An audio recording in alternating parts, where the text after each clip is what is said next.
Covid-19, 2 décès et 18 nouveaux cas. Le ministère de la Santé publique suit de près l'évolution du variant Delta du coronavirus et a déjà mis au point une stratégie pour y faire face en cas d'apparition en Madagascar, a déclaré aujourd'hui le professeur Jean-Louis Rakoutvau, ministre de la Santé. Par ailleurs, même si le nombre de nouveaux cas est toujours en baisse, le ministre réitère son appel à la prudence afin d'éviter une nouvelle vague de la pandémie. Madagascar a déploré 2 nouveaux décès, portant à 927 le nombre de patients ayant succombé au virus. 18 nouveaux cas sur 172 tests réalisés et 14 personnes guéries ont également été enregistrées au cours des dernières 24 heures. Tour opérateur appelle à la réouverture des frontières. Les acteurs du secteur tourisme lancent un appel pour la réouverture des frontières de la Grande Île pour relancer ce secteur violemment impacté par la Covid-19 depuis 1 an et demi. Nous pensons vivement de penser aux relances. Et comment, par rapport aux relances, tout d'abord, bien évidemment, respecter tout ce qui concerne le protocole sanitaire.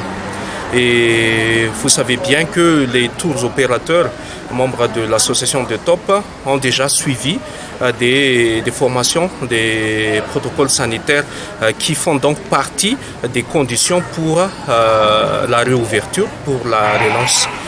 Bien évidemment, si nous y entrons dans la relance, dans l'ouverture, il nous faut aussi renforcer, bien évidemment, les capacités, les compétences des opérateurs touristiques.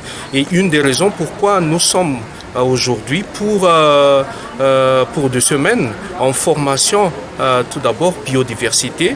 N'oublions pas que Madagascar, c'est vraiment un pays unique par rapport à la biodiversité.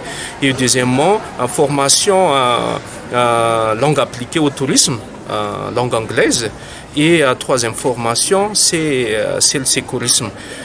Le président de l'association de Top Madagascar a ajouté que durant cette crise, leur manque à gagner est estimé à 200 millions de dollars. Outre cette perte financière, une perte des ressources humaines a également touché le secteur. MATP, rocade Diarive, classée RNS 65.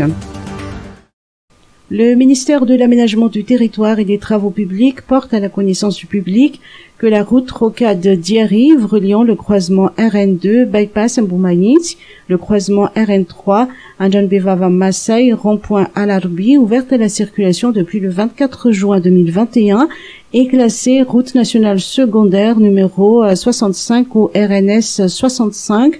Son exploitation est régie par les textes réglementant les routes nationales secondaires selon le décret numéro 2020-1355 publié le 21 octobre 2020 portant refonte de classement des routes nationales. Gaz butane, baisse de 9% de son prix. 97% des ménages malgaches utilisent encore le bois pour la cuisson, ce qui engendre un rythme de consommation de 18 millions de mètres cubes de bois par an. Pour réduire ce volume et promouvoir l'utilisation du gaz butane, le ministère de l'Environnement et du Développement durable, le ministère de l'Économie et des Finances et le Comité malgache de butane, ou CMDB, ont signé une convention la semaine dernière. Elle permet de baisser de 9% le prix du gaz butane grâce à la diminution de 20 à 5% de la TVA sur ce produit. Cette convention a également programmé de distribuer gratuitement 15 000 bouteilles de gaz, dont 6 000 bouteilles de 4 kg et 9 000 bouteilles de 9 kg. Par ailleurs, la vente au détail du gaz se poursuit dans les points de vente au niveau de toutes les régions. En outre, le CMDB effectuera un reboisement de plus de 60 hectares par an qu'il se chargera de suivre et d'entretenir. Ce partenariat public-privé durera 1 an.